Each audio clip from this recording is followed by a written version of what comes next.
23వ అధ్యాయం 9వ వాక్యం. 23:9.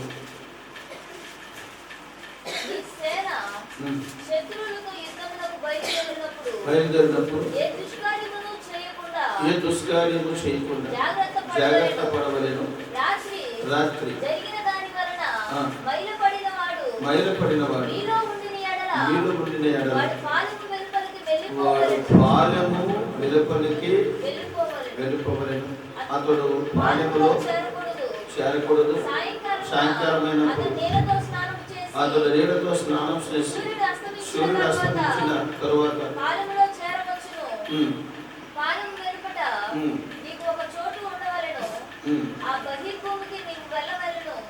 మరియు నీ ఆయుధములు కాక దశకి ఒకటి నీ యొద్ద ఉండవలెను. నీవు బహిర్భూమికి వెళ్ళినప్పుడు దానితో త్రవ్వి వెనుకకు తిరిగి నీ మలమును కప్పివేయవలెను. నీ దేవుడైన యెహోవా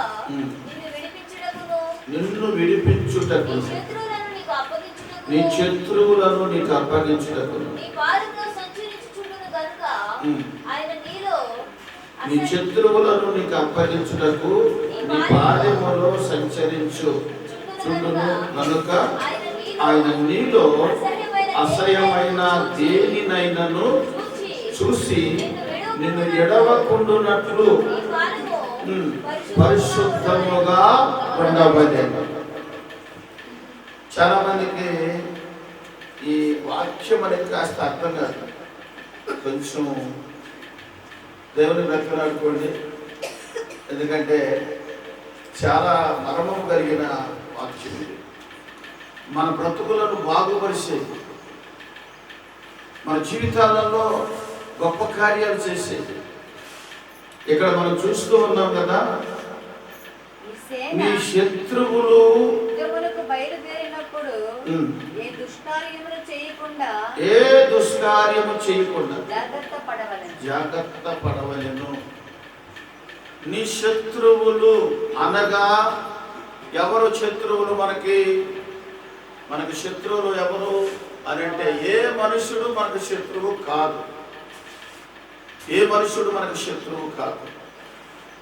కానీ మనకి శత్రువులు అనేకులు ఉన్నారు. మనుషులు శత్రువులు కాదు, కానీ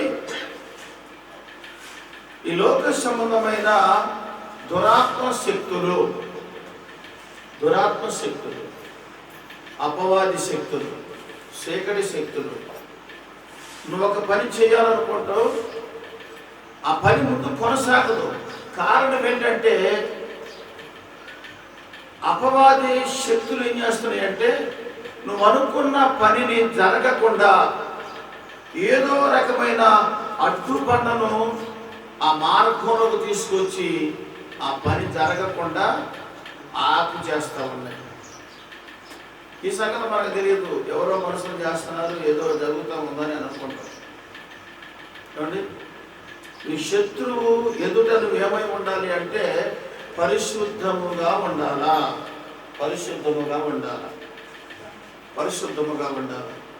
ఒక కుటుంబము దీవెనకరంగా ఆశీర్వాదకరంగా ఉండాలంటే నువ్వు నిజముగా నీలో ఏ కలంకము లేకుండా, ఎలాంటి లోక సంబంధమైన అలవాటు లేకోకుండా నువ్వు దేవుని కొరకు నిలబడితే దేవుడు అనేక స్థలాలలో ఎత్తైన శిఖరం మీద నిన్ను నిలబెడతానికి ఆయన ఇష్టపడతాడు. స్తోత్రం చెప్పండి.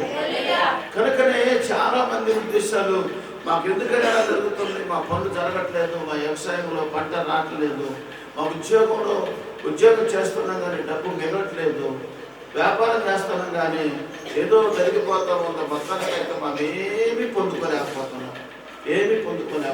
ఒక్కొక్కసారి ఒక్కొక్క ఆలోచన ఎలా వచ్చిందంటే అసలు ఎందుకు ఇలా జరుగుతూ ఉంది, ఎంత చేసినా ప్రయోజనం లేదు కదా అని చెప్పి ఎన్నో మార్లు మనం ఆలోచన పెట్టుకొని ఒక్కొక్క మారు అయితే ఏముందలే మందిరానికి వెళ్ళిన ప్రయోజనం ఏముంది, దేవుడి దగ్గరికి వెళ్ళిన ప్రయోజనం ఏముంది, ఏం మేలు కలుగుతుందో నాకు వెళ్ళిన ప్రయోజనం ఉందని నిస్పృహ, నిరాశ మనిషిలో ఏర్పాటైపోతాం. అవి ఏం చేస్తాయంటే కృంగదీస్తాయి. కృంగదీసి నీ ఆత్మను అనగదీసివేసి శరీరకంగాని శారీరకంగాని ఆత్మానుసారంగాని నువ్వు ఎదక్కోకుండా అనగదొక్కేస్తావు. ఆలోచన మనిషిని ఎందుకంటాడు, ఎంత మాత్రం మీరు చింతించవద్దు కానీ ప్రతి విషయములోనూ కృతజ్ఞత విజ్ఞాపనల ప్రార్థనల ద్వారాగా ఏం చేయాలట? ఏమంటే విజ్ఞాపన ద్వారాగా ప్రభుని అడగాలి, అయ్యా ఎందుకు ఇలా జరుగుతుంది, ఎందుకు ఇలా జరుగుతుంది అని అడిగితే ఏమంటే హాయి అనే పట్టణం ఉన్నది మీకు తెలుసు కదా, యెహోషువ. చాలా పెద్ద పట్టణాన్ని జయించిన వారు చిన్న పట్టణంలో 3,000 మందిని కోల్పోయారు. 3,000 మంది కాదు, 30 మంది కోల్పోయారు. ఎందుకయ్యా అని చెప్పి యెహోషువ తన ముఖము నేల మీద పెట్టుకొని మోకరించి ఏడుస్తూ ఉన్నాడు. ప్రభువా, ఎందుకు ఇలా జరిగింది అయ్యా? ఎందుకు నేను జయించలేకపోయాను? ఎందుకు నేను ఓడిపోయానేంటి? ఎందుకు నా ప్రజలు ఓడిపోయారు? చిన్న గ్రామమే కదా, అయితే ఎందుకు ఇలా జరిగింది ప్రభువా అని అడిగితే యెహోవా యెహోషువతో ఇట్లనెను, లెమ్ము నీవేళ ఇక్కడ ముఖము నేల మోపుకొని ఉన్నావు. ఇశ్రాయేలులో పాపము ఉన్నారు, వారు మీరి ఉన్నారు. పాపం అంటే ఏంటి? వ్యభిచరిస్తే పాపం, దొంగతనం చేస్తే పాపం, కాబట్టి నరహత్య చేస్తే పాపం. ఇవే మనం అనుకునేది. పాపం అనేది ఏంటంటే ఆజ్ఞను అతిక్రమించడం కూడా పాపమే. బైబిల్లో రాయబడి ఉన్న మాట ఏంటంటే, నువ్వేదైనా నీ నోటి మాట ప్రభు దగ్గర అనుకున్న తర్వాత అది నెరవేర్చకపోయినా పాపమే. ఈ సంగతి మనం గుర్తెరగాలి. అందుకే అంటాడు ద్వితీయోపదేశ కాండములోనే అక్కడ 21వ వాక్యం మనం చదువుకున్నట్టయితే 23, నీవు నీ దేవుడైన యెహోవాకు మొక్కుకొనిన తరువాత ఆ మొక్కుబడిని చెల్లించుటకు తడవు చేయకూడదు. నీ దేవుడైన యెహోవా తప్పక నీ వలన దాన్ని రాబట్టుకోను. స్తోత్రం చెప్పండి. ఒకసారి ప్రభు దగ్గర మనం మాట తీసుకున్న తర్వాత, ప్రభు దగ్గర ఒక మాట మనం అనిన తర్వాత, అది ఏదైనా కావచ్చు. ఇంట్లో ప్రేయర్ పెట్టుకుంటామో, లేదంటే ఏదైనా వడంబడి చేసుకుంటున్నావో, ఏదైనా మొక్కుబడి చేసుకుంటున్నావో. కొంతమంది అనుకుంటారు, ప్రభువా నాకు ఇది నువ్వు చేస్తే నీకు ఈ కానుక చెల్లిస్తాను, నాకు ఇది చేస్తే నేను భోజనాలు ఏర్పాటు చేసుకుంటా ప్రభువా, నీ సన్నిధిలో సాక్ష్యం చెప్పుకుంటాను అని చెప్పి ఇలా అంటుంటారు. దేవుడైతే చేస్తాడు కానీ ఆయన మాట తప్పేవాడు కాదు. కానీ మనం ఏం చేస్తామంటే ఆ చేసిన తర్వాత అవసరత తీరిపోయింది కనుక ఇక దాని మీద మనకు ఆలోచన ఉండదు, దాని మీద ఆలోచన ఉండదు. అది పాపం. అందుకని ఇక్కడ ఇది చేసిన పాపం ఏంటి అంటే, ఏదైతే శపితమైనది ఉన్నదో ఆ శపితమైన దాన్ని ముట్టుకున్నారు వాడు. అంతే, అంతకంటే ఏం చేయలే. గొప్పగా దాన్ని ఎక్కడ ఖర్చు పెట్టలేదు, ఇంకేదో ఘోరమైన పాపం చేయలే. శపితమైన దాన్ని మీరు ముట్టుకోవద్దని చెప్పి ఒక ఆజ్ఞనిచ్చాడు. మూలవాక్యాన్ని మీరు జ్ఞాపకం చేసుకోండి. ద్వితీయోపదేశ కాండం 23వ అధ్యాయము 9వ వాక్యములో మనం చూసినట్లయితే, శత్రువులతో యుద్ధములకు బయలుదేరినప్పుడు నీ దుష్కార్యము చేయకుండా జాగ్రత్త పడవలను. ఏ దుష్కార్యం నీలో ఉండకుండా జాగ్రత్త పడాలి నువ్వు. ఏ కల్మషం ఉండకూడదు, ఏ అపవిత్రత నీ శరీరంలో ఉండకూడదు, నీ ఆలోచనలో ఉండకూడదు, నీ హృదయంలో ఉండకూడదు. ఎందుకంటే మన దేవుడు నీతిమంతుడు, పరిశుద్ధుడు, కోటాది దూతల చేత ఆరాధనకు యోగ్యుడై ఉన్నవాడు కనుక నేను పరిశుద్ధుడు కనుక మీరును పరిశుద్ధులై ఉండమని చెప్తున్నాడు. చాలా మందికి మాట నచ్చదు. నీకు నచ్చకపోయినా నాకేం బాధ లేదు. నా దేవుడికి నచ్చేదే పరిశుద్ధత, నా దేవుడికి నచ్చేదే నీతి, నా దేవుడికి నచ్చేదే యథార్థత. యథార్థవంతులను ఏ మేలు కొదువు లేకుండా కాపాడువాడు ఆయనే. స్తోత్రం చెప్పండి. నీతిమంతులను కట్టెల వృక్షం అనే మొగ వేసినట్టుగా ఆశీర్వదించేది ఆయనే. దీవించబడాలని నీ కష్టం కాదు. సామెతల గ్రంథం 10వ వాక్యం మనం చూస్తే యెహోవా ఆశీర్వాదము ఐశ్వర్యం ఇచ్చును నరుల కష్టము చేత. అనుకుంటున్నావు నీ కష్టమని, నీ వ్యాపారం అనుకుంటున్నావు, నువ్వు కష్టపడుతున్నావు అనుకుంటున్నావు. నువ్వు కష్టపడాలంటే నీకు ఆరోగ్యం, నీ కాళ్ళు చేతులు ఎంత మాత్రము వనకకుండా నిలబడే స్థాయి నీకు ఉండాలా. నీ చేతులు పని చేయాలంటే ఆరోగ్యకరంగా ఉండాలా. అంతెందుకు ఆ హార్ట్ కొట్టుకుంటున్న ఆ సమయం ఎప్పుడు కూడా ప్రభు నేను రెస్ట్ తీసుకుంటానని అనకూడదు. అది ఒకరోజు రెస్ట్ తీసుకుంటే నువ్వు మట్టిలో కప్పబడతావు. కాబట్టి ప్రతి అవయవము దేవుని మాట వింటుంది. ఎక్కడ దేనికి మనం రేటు కట్టలేము. కానీ ఒకటి మాత్రం వాస్తవమైన తెలుసా, ప్రతి విషయము నీ అవయవాలను, నీ శరీరాన్ని, ఆత్మను, హృదయాన్ని శుద్ధిపరచుకోవటం వల్ల దేవుడు ఏం చేస్తాడో తెలుసా, మొదట నీవు పవిత్రుడవైన ఎడల ఆయన నీ యందు శ్రద్ధ నిలిపి, నీ కట్టగాపుగా ఉన్నా, నీ పని కట్టగాపుగా ఉన్నా, నీ వ్యాపారాన్ని కట్టగాపుగా ఉన్నా, నీ ఉద్యోగానికి అడ్డగాపుగా ఉన్నా, నీ ప్రతి పనికిని ఏదైతే అడ్డగాపుగా ఉన్నదో అవన్నీ కూడా వాక్యమైన గండ్రగొడ్డ చేత కొట్టివేసి ఆ మార్గమును సరళం చేసి నిన్ను నడిపించగలిగిన సమర్థుడేసయ్యా. దేవునికి స్తోత్రం. కనుకనే ప్రతి విషయంలో నువ్వు వాక్యానుసరంగా నీ జీవితం అలాగున్నదో సరి చేసుకోవాలి. ఎక్కడ దోషము కప్పి ఉన్నదో, ఎక్కడ పాపమునికి వ్యతిరేకంగా నిలబడి ఉన్నదో దాన్ని తప్పనిసరిగా నువ్వు తెలుసుకోవాలి. మనిషి అన్న తర్వాత ఏదో ఒక రకమైన దోషం ఉంటుంది. కానీ వాక్యం వింటూ ఉండగా, ప్రభు నీతో మాట్లాడుతుండగా వాటిని ఏం చేయాలట, సరి చేసుకోవాలి. ప్రభు నిజమేనయ్యా, నేను మాట వినలేదు, ఆజ్ఞ అతిక్రమించిన, వ్యతిరేకంగా ప్రవర్తించిన, అనేక సార్లు తిరుగుబాటు చేశా, అయ్యా విశ్వాసంలో పడిపోయా, నువ్వే దేవుడు అన్నా నాకేం చేసావన్నా అంటారు కదా. జనం తగ్గకపోతే నువ్వు దేవుడు అయితే నా జనం తగ్గించు, ఏదా నువ్వు ఉద్యోగం రాకపోతే నీకు ఏమంటావు చెప్పండి, నువ్వు దేవుడు అయితే నాకు ఉద్యోగం తెప్పించు.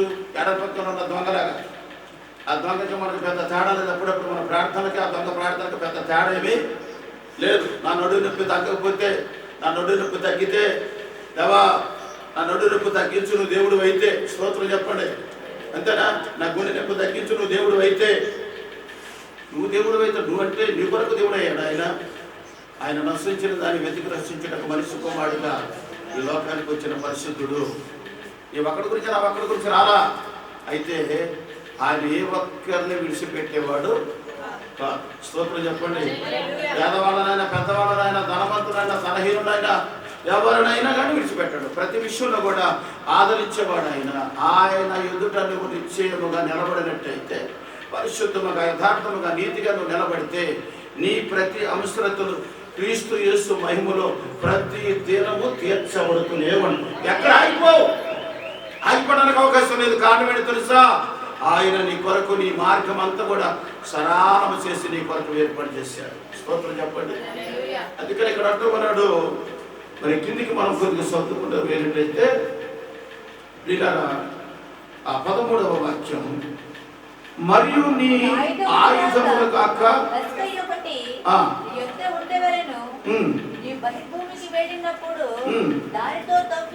15వ వాక్యంతో తన యజమాని యొద్ద నుండి తప్పించుకుని నీ యొద్దకు వచ్చిన దాసుని అప్పగింపకూడదు.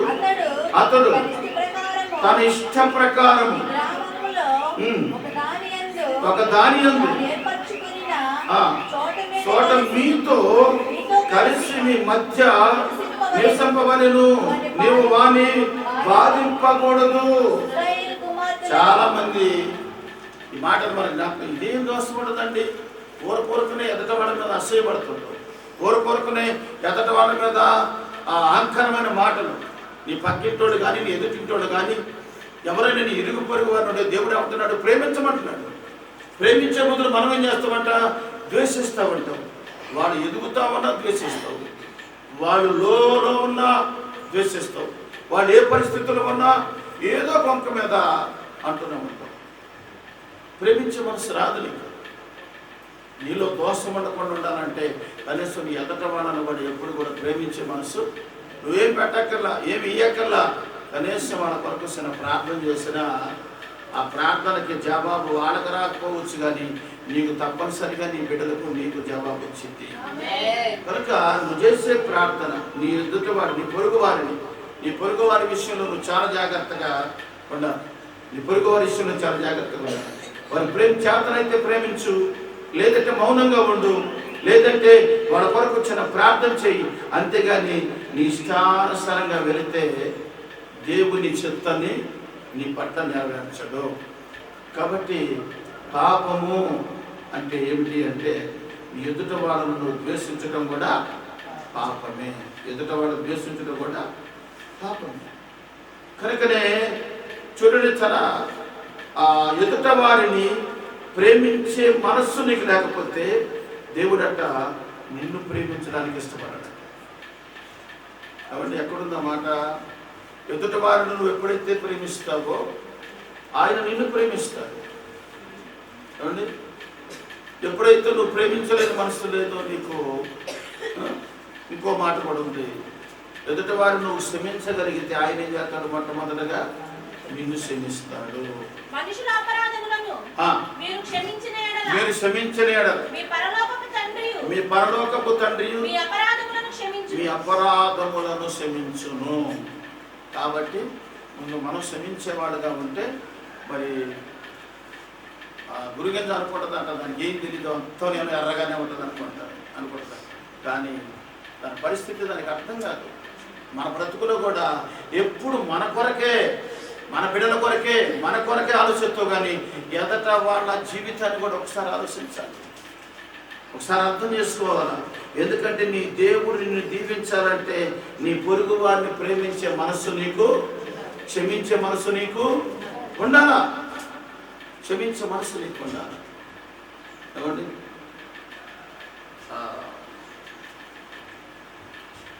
మొదటి సంఘంలో ఒక ఆయన మొన్న కూడా అదే మాట అన్నాడు. ఏమంటాడంటే ఆయన, ఏమంటే యేసు ప్రభు నేను పుట్టక నుంచి తెలుసు, నేను పుట్టక మునిపే నా తల్లిదండ్రులు దేవుని తెలుసుకున్నాడు. మీరేదో ఈ మధ్య తెలుసుకొని సేవ చేస్తున్నారు తప్ప నుంచి మేమైతే మా తాతల కాడి నుంచి, మా తండ్రుల కాడి నుంచి నాకు చేసే బాగా తెలుసు. అసలు మాకు తెలియదంటే ఏమీ లేదండి. ఇంకో మాట తెలుసా మీకు అండి? ఏంటంటే మీరు మంచినీళ్ళు తాగుతారు, మేము మందు తాగుతాం. మీరు మంచినీళ్ళు తాగుతారు, మేము మందు తాగుతాం. తేడా ఏంటి అసలు? ఇది కాస్త మాకు నొప్పులు తగ్గిస్తుంది, మీరు తాగేది ఏం తగ్గించదుగా. అన్నీ తెలిగితే అట్లా సెంటర్లో అమ్మయ్య ఏంటంట, మా హృదయం అంతా దేవుడే నింపబడి ఉన్నాడంట. హృదయం అంతా దేవుడు నింపబడి ఉన్నాడంట. సారా కొట్లో ఇల్లు నింపబడి ఉన్నాడు. ఎక్కడ నువ్వు దీవెన పొందుకునేది అసలు? నేను అన్నాను, నీ తాతల కానించి దేవుణ్ణి నమ్ముకున్నావు కదా, నువ్వు ఎంతగా దీవెనకరంగా ఉన్నావు. ఎక్కడైనా మొలకెత్తినట్టుందా? ఎక్కడైనా సిగురు పెట్టినట్టుందా? ఎక్కడైనా పరిచెడి కొమ్మగా ఉన్నావా? ఎక్కడైనా పచ్చదనము కలిగి ఉన్నావా? సారము కలిగి ఉన్నావా? నీ ఆశీర్వాదం చూసి ఎవరైనా ప్రభువుని నమ్ముకునే తను ఎలా దీవించబడ్డాడు ఎవరైనా సాక్షి చెప్పారా అంటే, కష్టం చేసుకుంటాను, తింటున్నాం, తాగుతున్నాం, తినుడి, తాగుడి, పిచ్చుడి, ఇదే మాకు తెలుసు. మరి పిచ్చోడా ఒక రోజు వస్తుంది, భయంకరమైన దినం ఉంటుంది. తాగుబోతులను, తిండిబోతులను కూడా అగ్నిగుండములో మన కాలిపోయే రోజు ఒకటి రాబోతూ ఉంది. దేవునికి స్తోత్రం. చూడండి, సామెతల గ్రంథంలో ఉంటాడు, అసలు ఎంత గొప్పవాడినైనా, ఎంత గొప్ప ధనము కలిగిన వాడినైనా, రాజులను కూడా ఏం చేసినది? బెల్షాజర్ రాజు ఇదే తాగుడు గురించి సామెతల గ్రంథం తర్వాత దిద్దులు బెల్షాజర్ రాజు గురించి ఒకసారి ఆ రాజు దానియేలు గ్రంథము కాబట్టి ఆ రాజు దేశములో అన్ని రాష్ట్రాలలో రాజులను, రాణులను అందరిని పిలిపించి గొప్ప ఇందు ఏర్పాటు చేశాడు. ఆ ఇందులో ఏం పోస్తున్నాడో తెలుసా? ద్రాక్షరసం, మద్యపానం పోస్తున్నాడు. అయితే అతనికి అదో ఘనత. ఏంటి ఘనత అంటే అంత మాత్రమే కాదు, గొప్ప విందు చేసి అనేక రాజులు రాణులు వచ్చారు. ఆ దేవాలయంలో ఉన్న బంగారపు పాత్రలు తీసుకుపోయి ఆటల్లో కూడా పోషించేశాడు. ఈయనకి ఘనమైన పేరు రావాలి. పేరుకు బదులు ఏమొచ్చిందో తెలుసా? చదవండి ఆ మాటలు. బంగారు, వెండి, ఇత్తడి, ఇనుము, కర్ర, రాయి అను వాటితో చేసిన దేవతలను స్తుతించుచు బెల్షాజరు ద్రాక్షారసము త్రాగుచుండగా తానును తన అధిపతులను తన రాణులను తన ఉపపత్నులను. ఎన్నో అధ్యాయం అది? 5వ అధ్యాయము మొదటి వచనం చదవండి. వాటిలో ద్రాక్షారసం పోసి త్రాగునట్లు తన తండ్రి యొక్క నెప్పొచ్చేసరు యెరూషలేములోని ఆలయములో నుండి తెచ్చిన వెండి బంగారు పాత్రలను తెమ్మని ఆజ్ఞ ఇచ్చాను. అందుకు వారు వీళ్ళు ఏం చేశారు తెలుసా? చక్కగా మద్యపానం అంతా కూడా తాగించడమే కాక రాజులను రాణులను పిలిపించి గొప్ప ఇల్లు ఏర్పాటు చేసి ఆ ఇల్లులో ఏం చేస్తున్నారో తెలుసా? ఆ ఇండి బంగారు పాత్రను తీసుకొచ్చి అందులో కూడా ఆ పాత్రను కూడా ఈ మద్యమును పోసేది. అప్పుడు వెంటనే ఒక రాజుకు ఎదుట ఆ గోడ మీద ఒక రాత రాస్తుంది. ఒక హస్తం వచ్చి ఏమ రాస్తుంది? మినే మినే టేకే ఉపాసి. అంటే దాని అర్థం ఏమిటంటే నీ ప్రభుత్వ విషయములో లెక్క చూసి దాన్ని ముగించాను. గతం అంతటితో అయిపోయింది. దేంతో పోగొట్టుకున్నాడు? తన లైఫ్ను ఎందుకు ఖండం చేసుకున్నాడు చెప్పండి? దేని ద్వారాగా? మద్యమును సేవించుడు ద్వారాగా రాజు తనకు కలిగి ఉన్న రాజ్యము అప్పటికి ముగించబడ్డది. స్తోత్రం చెప్పండి. కొట్టివేయబడదిగా, ఆగిపోయిందిగా. కొనసాగుతున్న జీవితాన్ని తన చేతులారా తనే ఆపివేసుకున్నాడు. చాలా మంది కూడా అంతే కదా. దేనికి ప్రాముఖ్యత ఇస్తారంటే లోక సంబంధమైన వాటికి ప్రాముఖ్యత ఇచ్చి వారు పొందుకోవలసిన ఆశీర్వాదాలు పొందుకోకుండా సమస్తాన్ని కోల్పోయి దేవునికి దూరం అయిపోతున్న పరిస్థితులు ఉంటారు. ఒకడు అంటాడు, నేను అన్ని మానేస్తానండి, ఒక్కటి మాత్రం మానకపోతాను. ఏమిటా ఒక్కటి చెప్పండి? ఏంటా ఒక్కటేంటి? నేను తాగుడు మానేసా, పేకట మానేసా, ఆ కోడి పందాలు మానేసా, అన్ని మానేసా. కానీ ఏదో నోరంతా ముంజేస్తుందండి. కాస్త ఆ గుట్టకలో నవలకపోతే నా బ్రతుకు. బయట వృక్షాత్వం కదండి. ఏంటట? బయట ఊశాత్వం కదండి. అవునండి. నువ్వు ఏంటి? ఏ సైకుడిని నువ్వు చేస్తాడండి. ఉందా బైబిల్లో? ఏముంది అక్కడ? నా నోట నుండి మిమ్మలను ఉమ్ము మూసినట్టుగా. ఎక్కడ? ప్రకటన గ్రంథము తీయండి. ప్రకటన గ్రంథము. నువ్వు వెచ్చగానైనాను చల్లగానైనాను ఉండక నిలువెచ్చగా ఉన్నావు గనక నేను నిన్ను నా నోట నుండి భూమి వేయ ఉద్దేశించి ఉన్నాను. నువ్వు భూమి మీద వచ్చిన తర్వాత మళ్ళీ కనబడిద్దా? ఉమ్ము భూమి మీద ఊసిన తరువాత మళ్ళా కనబడిద్దా? కనబడదు. అందుకని దేవుడు అంటూ ఉన్నాడు, మీరు చల్లగానైనా ఉండక ఎచ్చగానైనా ఉండక నిలువెచ్చని స్థితిలో ఉన్నారు కనుక, అంటే నిలువెచ్చని స్థితిలో ఉన్నారు కనుక, అట్టి కాని పరిస్థితుల్లో ఉన్నారు కనుక నా నోట నుండి మిమ్మలను ఉద్దేశిస్తూ ఉన్నాను అని చెప్పాడు. బెల్షాజర్ రాజు తన బ్రతుకు ముగించబడి, తన దినములు ముగించబడి, తన రాజ్యము ముగించబడి. కారణం దేనికంటారు? ఏం తప్పిదం చేశాడు ఆయన? వ్యభిచరించాడా? దొంగతనం చేశాడా? నరహత్య చేశాడా? లేదు. ఏం చేశాడంటే దేవునికి వ్యతిరేకమైన మద్యపానమును అనేకులకి ఇచ్చి ఆయన కూడా ఆ మత్తులో మునిగిపోయినందుకు తన బ్రతుకు ముగించబడ్డది. చాలా మంది తెలియట్లా. ఒకటి, నీ బ్రతుకు ఎక్కడ ముగించబడింది అంటే ఆ మద్యము ద్వారాగానే.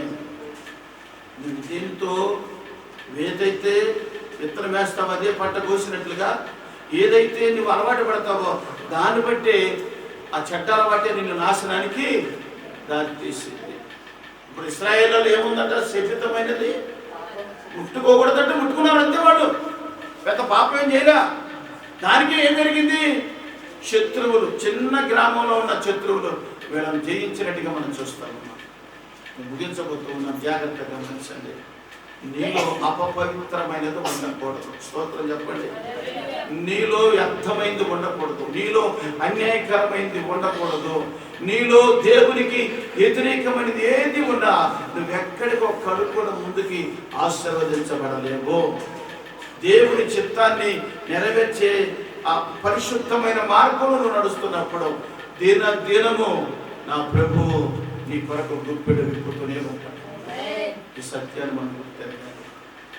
చాలా మంది జీవితాలలో ఆ ఒక్క విషయంలో చాలా మంది ఆయనకు మొక్కున్న దాన్ని కూడా చెల్లించలేని పరిస్థితి, మొక్కుకున్న దాన్ని కూడా చెల్లించలేని పరిస్థితి. నీవు నీ దేవుడైన యెహోవాకు మొక్కుబడిన తరువాత ఆ మొక్కుబడిని చెల్లించుటకు తరువు చేయకూడదు. నీ దేవుడైన యెహోవా తప్పక నీ వలన దాన్ని రాబట్టుకొనును, తప్పక రాబట్టుకొను. చాలా మంది దేవుని విషయంలో బిగబెట్టే మనసు కలిగి ఉంటుంటారు. నేను అంటాను, ధారాళముగా ఇచ్చేవారు దేవుడు ప్రేమించి ఏం చేస్తాడంట, విస్తారముగా దీవిస్తానని చెప్పి రాయబడి ఉన్నది కొరింథీయులకు రాసిన పత్రిక 9వ అధ్యాయం. కొంచెముగా ఇత్తువాడు కొంచెముగా పంటకోయును, సమృద్ధిగా ఇత్తువాడు పంటకోయును. చదవండి. కొంచెముగా విత్తువాడు కొంచెముగా పంట కోయును, సమృద్ధిగా విత్తువాడు సమృద్ధిగా పంట కోయును అని ఈ విషయమే చెప్పవచ్చు. సడుకొనకయు బలవంతము కాకయు ప్రతివాడును నిశ్చయించుకున్న ప్రకారము దేవునికి స్తోత్ర ఉత్సాహంగా ఇచ్చువారిని ప్రేమించును. ఇదే మాట నా సొంత మాట అనుకో. అయ్యగా చూసినవా, ఇచ్చిన వాళ్ళు ప్రేమిస్తారు. ఎవరు చెప్పండి? ఇచ్చిన వాళ్ళనే ఇప్పటికే ఎప్పుడు అవకాశం దొరికిందని చూసేవాళ్ళు అనేకులు లేకపోలేదు. వీళ్ళు ఎదగరు, ఎదిగే వాళ్ళని ఎదగలేదు. ముళ్ళ కంప కింద పడ్డవాళ్ళు అనమాట వీళ్ళు. ఎవరు చెప్పండి? ముళ్ళ కంప కింద పడ్డవాళ్ళు. వీళ్ళు ఎప్పుడు కూడా అనగారిపోతూ ఐక్యత విచారముల చేత, లోక సంబంధమైన ఆలోచన చేత దేవునికి ఇచ్చే విషయంలో కానీ, దేవునికి కనపరిచే విషయంలో కానీ. కాబట్టి యేసు ప్రభు వారు బాలుడుగా పుట్టిన తర్వాత తూర్పు దేశం జ్ఞానంలో ఆ ముగ్గురు జ్ఞానం ఏం తీసుకొచ్చారని ఆయన దగ్గరికి? బంగారమును సాంబ్రాన్ని. మత్తయి సువార్త 2వ అధ్యాయం 10వ వాక్యం చూడండి. వారు అత్యానందభరితులై ఇంటిలోనికి వచ్చి తల్లి అయిన మరియను ఆ శిశువును చూసి సాగిలపడి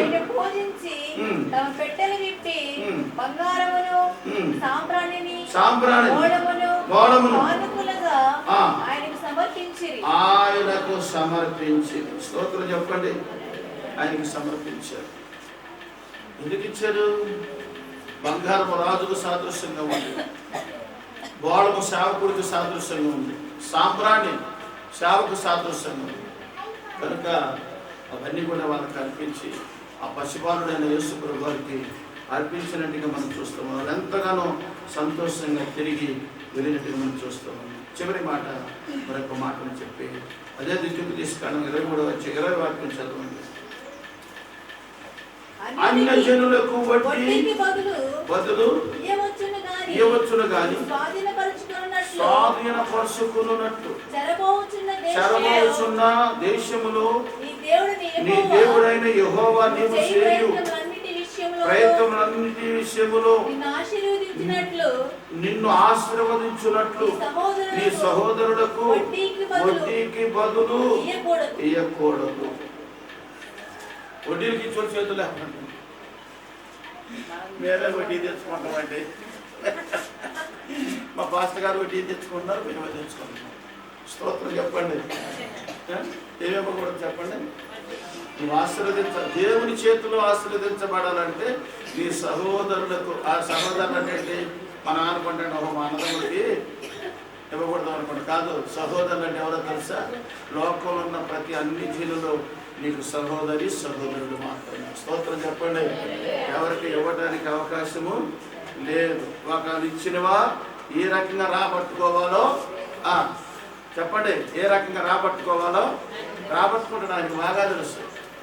ఆయన ఎలా రాబట్టుకుంటాడు?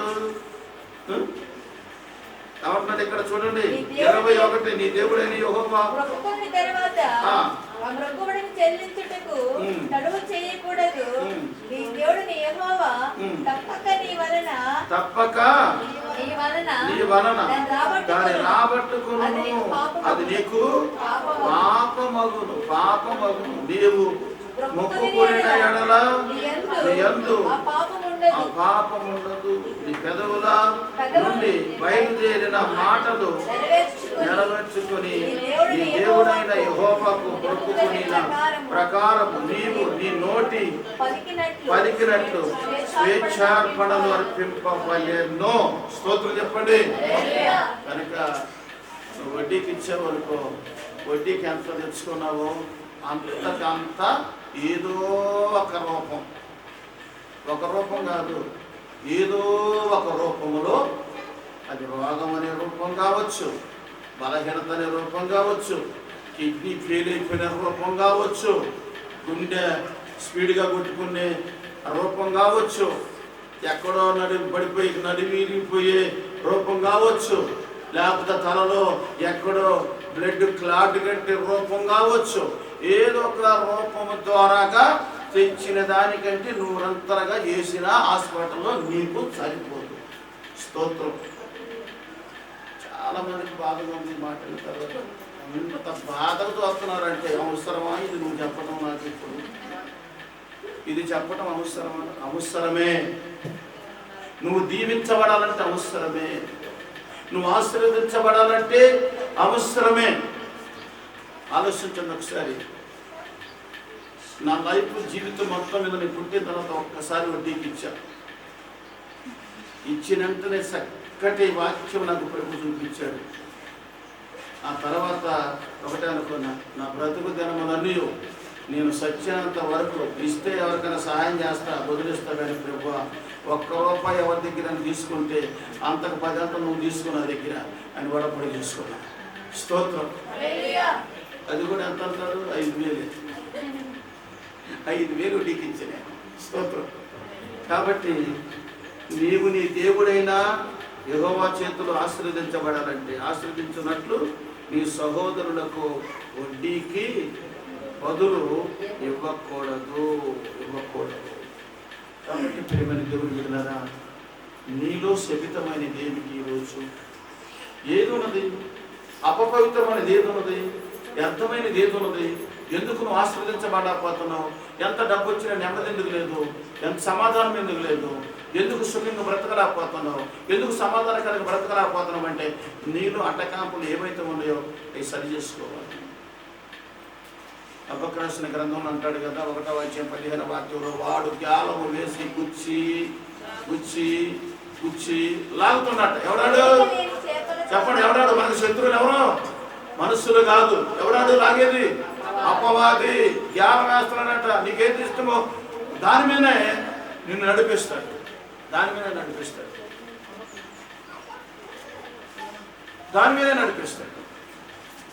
నేను ముఠామేస్త్రిగా ఉన్నప్పుడు ఇది ముగించబోతున్నాను. నేను ముఠామేస్త్రిగా ఉన్నప్పుడు దేవుడిని తెలుసుకున్న తర్వాత ఒక్కసారిగా నేను మారడానికి ఇష్టపడలా. నా భార్య వెనక చర్చికి వెళ్ళిన తర్వాత ఒక తెల్లగా నా కాలు ఏమో నిలిచేది కాదు. వెళ్ళిన తర్వాత కాసేపు ప్రార్థన చేసుకొని, అంటే ప్రార్థన చేసేవాడు కాదు, నటించిన వాడు తెలుసా మీకు? మందిరంలోకి వచ్చి మాకు నుంచి కళ్ళు మూసుకుంటే గాలి నటనా అంటారు. స్తోత్రం చెప్పండి.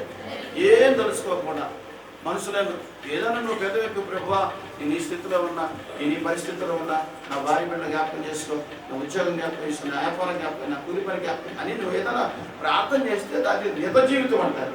మందిరంలోకి వచ్చి అతను ఏం చేయకోకుండా కళ్ళు మూసుకొని సైలెంట్గా పైకి భక్తి పరులలాగా కనపడుతూ మోకరించి అలా కనపడ్డామనుకో, ఈ నటనకి ప్రతి నటన నా యేసయ్య నీకు ఇస్తాడు ఏదో ఒక రోజు. కాబట్టి నేను అనేక సార్లు దేవుని మోసం ఇచ్చాను. ప్రార్థనకి వెళ్ళి సైలెంట్గా వెనక వచ్చేసేవాడిని. ఏ టైం రాలేదంటే శివుడి గారు ఫోన్ చేశారు, లోడ్ ఎత్తియాలట. అక్కడికి వెళ్ళా. నీకు ఎందుకు నా బాధ? మన బాధ అక్కడ కాదు, తండాలో మన బాధ కాపుసారా కాడ. అందుకు వెళ్ళేవాడిని. ఏంటంటే ఇట్లా అబద్ధం ఆడేవాడిని. దేవుని మోసం చేసినంత కాలము చెప్పాను కదా, ఎన్నొక్కసారి చెప్పాను మీకు, తినటానికి తిండి కూడా దొరకల, అన్నం దొరకలేదు నాకు, వేసుకుంటానికి బట్టలు కూడా దొరకలా, చేసే పని చేస్తామన్నా, అనేక రకాలుగా దేవుని కృపలో దీవించబడుతున్నాం, కానీ ప్రయోజనం లేదు. ప్రయోజనం లేదు. బెచ్చమున్న సంచిలో డబ్బులు వేస్తే ఆగుతాయా? అడుగునా బెచ్చం ఉంది సంచికి, పైకి మాత్రం డబ్బులు అందరూ వేసుకుంటామని ఒక ఆశ ఉంది. వేసిన డబ్బులు వేసినట్టు ఏమైపోతున్నాయి? పోతున్నాయి. అట్లాగే ఎంత సంపాదించినా వ్యర్థమైపోయింది, ఎంత సంపాదించినా వ్యర్థమైపోయేది. దేవుడు మాట్లాడుతున్న మాట ఏంటో తెలుసా? నీలో శక్తితమైన దాన్ని పెట్టుకొని, ప్రభువా నన్ను దీవించవా, నన్ను ఆశీర్వదించవా, నాకు నెమ్మది కలగ చేయవా, నాకు సమాధానం ఏమంటే ఆయన కనీసం ఈ మాట కూడా వినడు. ఎందుకో తెలుసా? నీవు నా తట్టు తిరిగితే నిన్ను మీ తట్టు తిరుగుతాను అంటున్నాడు ఆయన. మీరు నన్ను ప్రేమిస్తే నేను మిమ్మల్ని ప్రేమిస్తాను, ప్రేమించి అలాగా ఉంచను, ఆస్తికర్తలుగా ఉంచుతాను, మీ నిధులను నింపుతాను అంటున్నాడు ఆయన. మనమేమి ఈ సత్యాన్ని నేర్చుకోలేం. యోహాను సువార్త 15:7 అంటాడు, మీరు నా యందున, నా మాటలు మీ యందున నిలిచి ఉన్న ఎడల మీకేమి ఇష్టమో అడుగుడి. దేవునికి స్తోత్రం. ఎంత ఇష్టమైన మాట్లాడింది. మీరు నా యందున, ఆయన యందున మనం ఉండాలంటే మనం ఏమై ఉండాలా? ఆయన పరిశుద్ధులు కనుక మనం పరిశుద్ధత కలిగి ఉండాలి. పరిశుద్ధత అంటే మంచి సబ్బు తీసుకొచ్చి శరీరం కడుక్కునేది పరిశుద్ధత కాదు. మత్తయి సువార్తలో చెప్తారు, హృదయ శుద్ధి గల వారు ధన్యులు, వారు దేవుని చూస్తారు. హృదయాన్ని శుద్ధిపరచుకో. ముందు నువ్వు హృదయాన్ని శుద్ధిపరచుకో. బరికిల్ పెట్లు, సిగరెట్ పెట్లు 5 ఒక్క రోజుకు వచ్చేసి 5 పెట్లు అయిపోయాయి. 60 మంది ఉంటారు, 5 పెట్లు అయిపోయాయి. తెల్లవారుజామున నిద్రలో నేను తగులుకుంటా లైట్ ఒకటి ఉండేది, సిగరెట్ నోట్లో పెట్టుకొని లైట్ కొట్టి 4ంటప్పుడే నిద్ర పట్టేది కాదు. వాటర్ పక్క ఉండాలా. 3 సార్లు రక్తం కక్కాను. చివరాఖరికి డాక్టర్ గారు చెప్పాను, చత్తావు ఏదో ఒక రోజున అన్నాడు. ఎలా అయినా మరి ఒక్కసారిగా నాతో మాట్లాడాడు.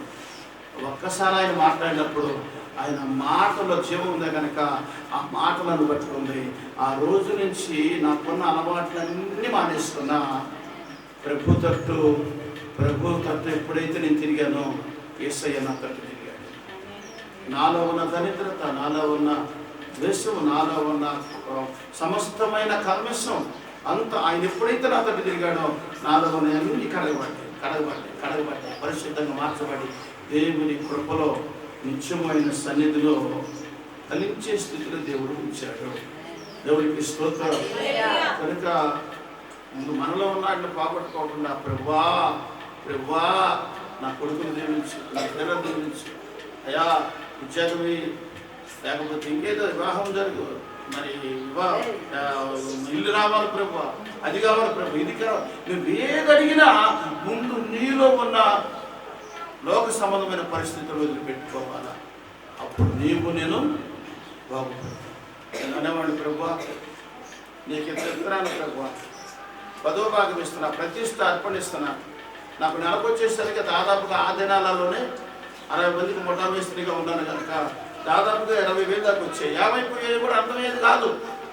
30 సంవత్సరాల క్రితం మాట చెప్తున్నా. ఆ 20,000 వచ్చినాయి, 50 పోయేవి అర్థమయ్యేది కాదు. అయినా కానీ క్రమంగా నేను అనుకునేవాడిని, దేవా 20,000 ఎత్తే నీకు నేను 2,000 ఎత్తనగా, ఇక నేను తాగితే నీకేంటి స్తోత్రం చెప్పండి. ఏంటంటే లంచం కూడా దేవుడికి ఇచ్చే మనస్తత్వం నాది, మీది కాదులేండి, మీరు చాలా మంచి చెప్పండి. ప్రభా నీ కాಣಿకి ఇచ్చాక ఏ బలహీనత నా బిడ్డల మీద రాని మాకు, నేను తాగుతా అప్పుడెప్పుడు తాగుతా ప్రభా, నువ్వేం పట్టించుకోమాకు అసలు. ఎందుకంటే ప్రభా నీకు నీ 10వ భాగం ఇస్తున్నా కదా, తాగుతానే నువ్వేమనుకోవద్దు. అలాంటి ఇలాంటి తెలివితేటల చేత దేవునికి మనం ఆర్డర్ చేసే స్థితిలో ఆయన అంటున్నాడు, మీరు నా తట్టున, మీరు నా యందున, నా మాటలు మీ యందున నిలిచి ఎడల ఏది ఇష్టమో అది అడుగుడి, కనుకరించుకోడు. రాజులాగేరా, రాజ్యాలాగేరా కూలిపోయినాయి అండి, కూలిపోయినాయి. దేవుని ఎదుట ఆయన మాట సరిగ్గా వినకపోతే ఏదో ఒక రోజు ఏమైపోతావు. సామెతల గ్రంథం చివరి మాట చూద్దాం, ఏమంటాడు చూడండి. చాలామంది దేనికి లోబడిపోతున్నారు అర్థం కాక. మంచివాళ్ళే, మళ్ళీ చాలా మంచి మనసు, ఎంత సంకట మనసు తెలుసా. చాలా మంచి వ్యక్తులను అపవాదం చేస్తుంది, జ్ఞానం వేసి వాళ్ళకి ఏది ఇష్టమో, దేవునికి ఏది అవిష్టమో అది తెలుసుకొని వాళ్ళని జ్ఞానం వేసి గుచ్చి లాగుతూ ఉంది, వాళ్ళకి ప్రేరేపణ కలగజేస్తూ ఉంది. వాళ్ళ మనసులో ఇక నేను వెళ్ళను అనుకుంటారు. కానీ కొద్ది తర్వాత అపవాది ఎట్లా ఆగుతారు? నువ్వు అంత మంచి మత్తునిచ్చేది అది ఆగుతావా? లే వేసుకోపో పాట, ప్రశాంతం పడుతుంది మనసు అంతా అంటుంది. మనసు అంతా ప్రశాంతం ఉండదు కాదు, నీ ఊపిరితిత్తులు చెడిపోతుంది, గుండె చెడిపోతుంది, కాలేయం చెడిపోతుంది. శివరాకరికి వచ్చారికి మండలపాడు ఒక ఆయన, ఏ ఒక్క అవయవం కరెక్ట్గా లేదు, మొత్తం కూలిపోయింది. కారణం ఏంటంటే ఆ భయంకరమైన తాగుడు మూల. శివరాకరికి వచ్చారికే విజయవాడ సెంటినీ హాస్పిటల్లో కూడా మా వల్ల కాదని చెప్పి ఐసీయూ నుంచి పంపించేశారు. మందిరం నుంచి ప్రార్థన చేస్తే దేవుడు కనికరించి బ్రతికించాడు. స్తోత్రం చెప్పండి. ప్రియులారా, ఎందుకు ఈ మాట చెప్తున్నానంటే, నీవు డబ్బు నష్టపోతున్నావు, శరీర బలహీనతలు వస్తూ ఉన్నాయి, ఆరోగ్యము చెడిపోతావు, కావలసిన బిడ్డలకు వెనకవలసిన డబ్బుని వ్యర్థపరుచుకుంటావు. దయచేసి ఎక్కడే కాదు, చుట్టుపక్కల ఈ మాటలు వింటున్న ప్రతి ఒక్కరు కూడా నేను చేతులెత్తి ముక్కి వందనాలు చెప్తున్నా. నేను ఆ స్థితిలో నుంచి వచ్చిన వాడిని కనుక చెప్తూ ఉన్నా. అది ఒక గంట సేపు మత్తునిచ్చేది, కానీ అది నీ జీవితాన్ని నాశనం చేసేది. దానివల్ల ఏ ప్రయోజనము లేదు. చూడండి చివరి మాట, ఆ సామెతల గ్రంథంలో మనం చూసినట్లయితే, దరిద్రులగుదురు, నిద్రమత్తు. అది కొంతమంది నిద్రపోతారంటే మామూలు నిద్రగా, ఎలాంటి నిద్ర తెలుసా? సంతకాడ పడుకుంటారు, సంతకాడ పడుకొని తెల్లారి 8 గంటల దాకా కొడతనే ఉంటారు. ఆ నిద్ర మీద ఎరుగక్క ఎందుకట్లా నిద్రపోతారో అర్థం కాదు. వీళ్ళకి భయం లేదు, భక్తి ఉండదు, సోమరతనం. సోమరి క్షేమల ఎంతకెళ్ళు. యేసుప్రభు వారు పుట్టిన తర్వాత పుట్టి ఏకంగా వాక్యమే చెప్పాల, పరిచర్య చేయాల. యేసుప్రభు వారు ఏం చేశాడో తెలుసా?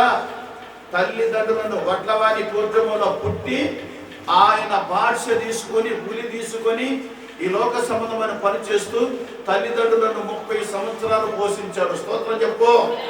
సోమరతనంగా నువ్వు ఉండటానికి కాదు, సోమరతనంగా ఉండకూడదు. కాబట్టి ఉద్యోగం పురుష లక్షణం, లేకపోతే స్త్రీ లక్షణం. స్తోత్రం. ఉద్యోగం అంటే ఉద్యోగం ఉన్నాడనే కాదు, ఒక ఉద్యోగం ఒకటే కాదు, ఏ ఉద్యోగం లేకపోతే కూలి పని, ఏదో పని చేయాలి నువ్వు, లేకపోతే సోమరమే. సోమర్తనం కలిగి ఉండకూడదు, ఏదో ఒక పని నువ్వు వండాలా. ఎందుకో తెలుసా? నీ భార్య బిడ్డలు పోషించుకోవడానికి దేవుడు నీకు ఏర్పాటు చేసిన పని అది. ఆ పనిలో నువ్వు నిత్యము కష్టపడుతూ ఉండాలా, నీ బాధ్యత నెరవేర్చుకోవాలా. తండ్రి, నా ఆత్మని చేతులకు అప్పగిస్తున్నాను, నువ్వు పంపించిన పనిని నేను సమర్థము చేసి ఉన్నాను. యేసుప్రభు వారు ఉంటూ ఉన్నాడు. లోక సంబంధంగా తల్లిదండ్రులు పోషించాడు, పరలోక సంబంధంగా దేవుడి వాక్యాన్ని ప్రకటించాడు, భూమి మీద అనేకుడికి మార్మర్చం తీసుకొచ్చాడు, రక్షణ భాగ్యం తీసుకొచ్చాడు. ఆయన పని అంతా పూర్తి చేసేదాడు. మరి నిన్ను నన్ను పంపించినందుకు తిరిగి తగ్గుతుకొని శుభ్రంగా ఒక్కొక్కరు చెప్తున్నారు, ఇన్ని గంటలు నిద్ర లేకపోతే ఆరోగ్యం వెళ్ళిపోతాడు. ఎన్ని గంటలు? ఖచ్చితంగా 3-4 గంటలు కూడా నాకు నిద్ర పెట్టదు. స్తోత్రం చెప్పండి. ఇప్పుడు నుంచి కాదు, ఎన్నో సంవత్సరాల కానించి నేను అంటాను, నీకు నిద్ర పెడితేనే అవసరం పెరిగింది అంటే కుంభకర్ణంగా నిద్రపో, నాకేం అభ్యంతరం లేదు. కానీ నేను అంటాను, నా యేసయ్య నీ దినములు పొడిగించకపోతే నువ్వేం చేసినా నీ అవసరం పొడిగించకూడదు. దేవుడిచ్చిన సమయము ఎవరు వ్యక్తపరచలేదు. నువ్వు నిద్రపోయినా నిద్రపోకపోయినా దేవుడిచ్చిన ఆరోగ్యం కావాలా, దేవుడిచ్చిన కృప కావాలా, ఆయన నీ సంవత్సరములు పొడిగించాలా, ఆయన నీ దినములను లెక్కించాలా. అప్పుడు నువ్వు ఆశీర్వాదకరంగా ఉంటావు. అందుకని నిద్రలోని ఆరోగ్యం వచ్చింది అనుకుంటే అది నీ భ్రమ, అంతకుమించి ఏమీ లేదు. కొంతమంది స్త్రీలు కూడా అంతేనండి, 7 గంటల దాకా నిద్రపోతారు. సామెతల గ్రంథం 31వ అధ్యాయంలో ఒక స్త్రీ ఇప్పుడు తెల్లవారుజామున లేచి ఏం చేసిందంట? తెల్లవారుజామున లేచి తన పరిగెత్తలకు, తన పని వారికి భక్తులు సిద్ధపడి చేసిందట, భోజనం సిద్ధపడి చేసిందట. పని ఉన్నా లేకపోయినా ముందు భోజనం సిద్ధపడి చేసిందట తెల్లవారుజామున లేచి. అలాంటి భార్య దొరుకుట అరుదు, అటుది ముఖ్యం కంటే అమూల్యమైనది. స్తోత్రం చెప్పండి. కనుక నీలో ఏ దోషమైతే ఉన్నదో నీ శత్రువు ఎప్పుడు నిన్ను తరిమి కొడతా ఉంటాడు. ఎప్పుడైతే నువ్వు పరిపూర్ణంగా క్రీస్తునందు నిలబడతావో శత్రువు ఎప్పుడు నీ దగ్గర సాగిపోతూనే ఉంటాడు. తల ఉంచి ప్రార్థన చేసుకున్నాం. యేసయ్యా, ఇచ్చిన మాటల బట్టి మీకు వందనాలు, స్తోత్రాలు. దేవా, మేము మా సంసారాలలో, మా జీవితాలలో, మా బ్రతుకులలో ఓడిపోతున్నామంటే, వెనకబడిపోతున్నామంటే, మేలు పొందుకోలేకపోతున్నామంటే, సంపాదించుకోలేకపోతున్నామంటే, కూడబెట్టుకోలేకపోతున్నామంటే, ఆరోగ్యకరంగా ఉండలేకపోతున్నామంటే, అనుకునే సాధించలేకపోతున్నామంటే దేవా కేవలముగా మా పాపమేనయ్యా. మీకు వ్యతిరేకంగా ఎక్కడైతే నిలుస్తున్నామో మా దోషమేనాయనా. మా కాళ్ళ ముందు చూసుకుంటున్నాం, మా బిడ్డల కొరకు చూడలేకపోతున్నాం. ప్రభువా, అయితే నన్ను క్షమించున్నాయి, అయితే నన్ను క్షమించండి దేవా. అయ్యా, మీ కృప చూపించండి, మీ శిరుసన్న వరకు పరిచి అయ్యా తన ప్రతి బిడ్డలు హృదయాలు మార్చుకునే కృపను అనుగ్రహించండి. 5-10 నిమిషాలు సుఖం కొరకు, వ్యర్థమైన ఆలోచన కొరకు, అపవిత్రమైన ఆ శరీరం కొరకు పడిపోయి జీవిత నాశనం చేసుకుని అయ్యా.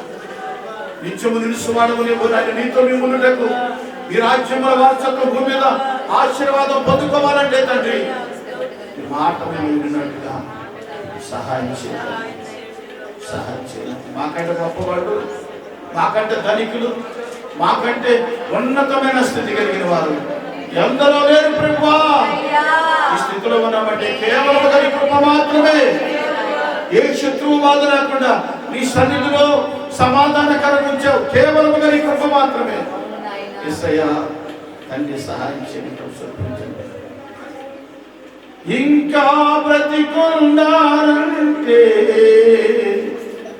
నీ కృపా, నీ కృపా, నీ కృపా, ఇది నీ కృపా. ఈ స్థితిలో ఉన్నానంటే, ఇంకా బ్రతికున్నానంటే, ఈ స్థితిలో ఉన్నానంటే, ఇంకా బ్రతికున్నానంటే నీ కృపా, నీ కృపా, నీ కృపా, ఇది నీ కృపా. ఈ స్థితిలో ఉన్నానంటే, ఇంకా బ్రతికున్నానంటే, ఈ స్థితిలో ఉన్నానంటే, కష్టకాలమందు నాశనముచేసి కన్నీరు తులసి నన్నాదరించినది. కష్టకాలమందు నాశనముచేసి కన్నీరు తులసి నన్నాదరించినది. నీ కృపా, నీ కృపా, నీ కృపా, ఇది నీ కృపా.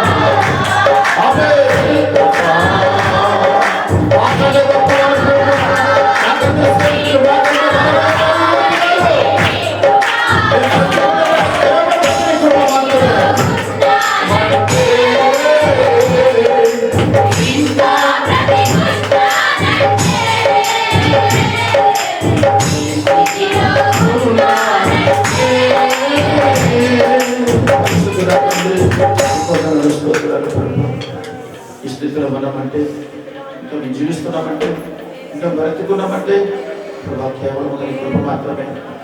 మా బలము కాదు, మా శక్తి కాదు, మా ఆస్తి కాదు, మా అంతస్తు కాదు, మా తెలివి కాదు, మా జ్ఞానం కాదు, మా చదువు కాదు, మా ఉద్యోగం కాదు, మా వ్యాపారం కాదు నాయనా. దాస్తున్న డబ్బు కాదు, వెండి బంగారములు కాదు, కేవలముగా నీ కృప మాత్రమే ఇస్తాయి. కేవలముగా నీ కృప మాత్రమే నాయన. తండ్రి వాడు జ్ఞానం వేసి గుచ్చి లాగుతూ ఉండగా అయ్యా, ఆ జ్ఞానం అనే ఆశకు పోకోకుండా ఈ మార్గంలో నడిపిస్తూ సజీవులుగా ఉంచుతున్నామయ్యా. నెమ్మది కలిగజేస్తున్నామయ్యా. ప్రభు చూపుతున్నామయ్యా. అయ్యా, ఆశలోకి వెళ్ళినప్పుడు, పనికి వెళ్ళినప్పుడు, అనేక స్థలాలకు వెళ్ళినప్పుడు ఎక్కడ ఏ అపాయం రాకోకుండా నాకు తోడుగా ఉంచి శరీరం నాకు తోడుగా ఉంచి నడిపిస్తున్న విధానం ఏ అపాయం కూడా ఆరంభ సమీపించదన్నావు. ఇదిగో నా దేవదూతలు నీ పాదములకు రాయితగం కూడా ఎత్తి పట్టుకుంటారని చెప్పారు. ఈ పక్కన వేగులు పెట్టి గుడి పక్కన పరికరణ అనుకుని అపాయం రాదని వాగ్దానం చేసింది. దయతో జ్ఞాపకం తీసుకుని మేలు పుట్టుకుంటాను కారణం కేవలం మీరే నాయన. మా కష్టం కాదయ్యా. యెహోవా ఆశీర్వాదం ఐశ్వర్యం ఇచ్చాను. నలుగురి కష్టం చేత అది అంత మాత్రం ఎక్కువ కాదు నాయన. కనుక మా సొంత స్వబుద్ధిని ఆధారం చేసుకుని జీవించక నీ మీద ఆధారపడినట్టుగా చూపించాలి. నీ మీద ఆశ పెట్టుకున్నట్టుగా చూపించాలి. ఏదో సమ్మానం లేకోకుండా, ఏ శత్రువుకు అధికారం లేకోకుండా మమ్మల్ని సరి చేసుకోవాలి. మీ ఎదుట దాగు కానీ, కళంకము కానీ, మచ్చ కానీ లేకోకుండా నిష్కళంకమైన సంఘముగా ఉన్నట్టుగా జీవించమని బిడ్డలు ఏదైతే సన్నిధిలో అడుగుతున్నారో అడిగిన ప్రతి దాన్ని యేసుక్రీస్తు మహిమలో పొందుతున్నాక అటు బిడ్డలందరికీ అనుగ్రహించినాం. యేసుక్రీస్తు నామములో చేతులు అప్పగించుకొని ప్రార్థించి వేడుకుంటున్నాం తండ్రి.